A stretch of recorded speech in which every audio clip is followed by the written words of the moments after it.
പാട്ട് കേട്ടാലോ? കാട്ടിലൊരു കൂട്ടുകാരൻ വന്നു, നീട്ടി നീട്ടി പാട്ട് പാടാൻ കൂട്ടുകാരി ചേർന്നു. കാട്ടിൽ നിന്നും പാട്ട് കേട്ട് വേദനൊരാൾ വന്നു, വേദന 50 തലാക്കു നോക്കി നിന്നു. കാട്ടുമല ചോട്ടിലൊരു കട്ടുമ്പ് വന്നു, കട്ടുമ്പിൻ കുത്തുകൊണ്ട് വേറെ നിന്നുപ്പോ. മറ്റൊരു പാട്ട് കേൾക്കാം. ഉണ്ണിക്കുണ്ടൊരു പൂച്ച, പൊന്നത്തറിയൻ പൂച്ച, കണ്ണു മതച്ചിരിക്കുന്നേ പാല കുടിക്കും പൂച്ച. ഉന്നാരുന്നീരുന്നാരുടനെവിളിക്കും പൂച്ച, മൂലയ്ക്ക് ഞാനറിയെ കണ്ടാൽ ചാടി പിടിക്കും പൂച്ച. വേറൊരു പാട്ട്.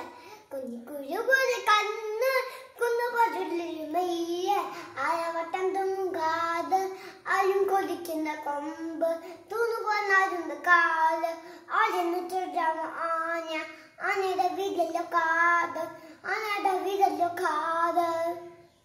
ഇനി മറ്റൊരു പാട്ട്.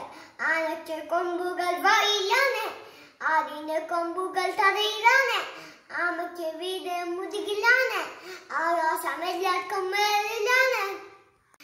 വേറൊരു പാട്ട് കേൾക്കാം.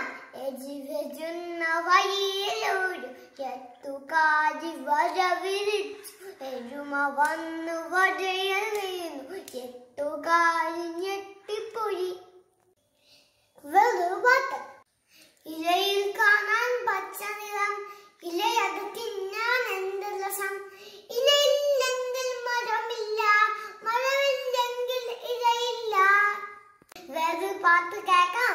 മുറ്റത്തെ മാവിൻ കൊമ്പിന് മുറ്റച്ചൂഞ്ഞാല് കെട്ടി, ഞാനൊന്നറി പിന്നെ ഉണ്ണി, ഞങ്ങളൊന്ന് ചതിയൊത്തിരി നേരം. അടുത്തൊരു പാട്ട്. അമ്മയുണ്ടല്ലോ എന്റെ വീട്ടിൽ, അച്ഛനുണ്ടല്ലോ എന്റെ വീട്ടിൽ, തലാത്ത വാതുവാൻ അമ്മൂമ്മയും അപ്പൂപ്പനും ചേർന്ന ഹവീത്. വേറൊരു പാട്ട് കേൾക്കാം. ആലും ചോട്ടിൽ ലിഷിയുണ്ട്,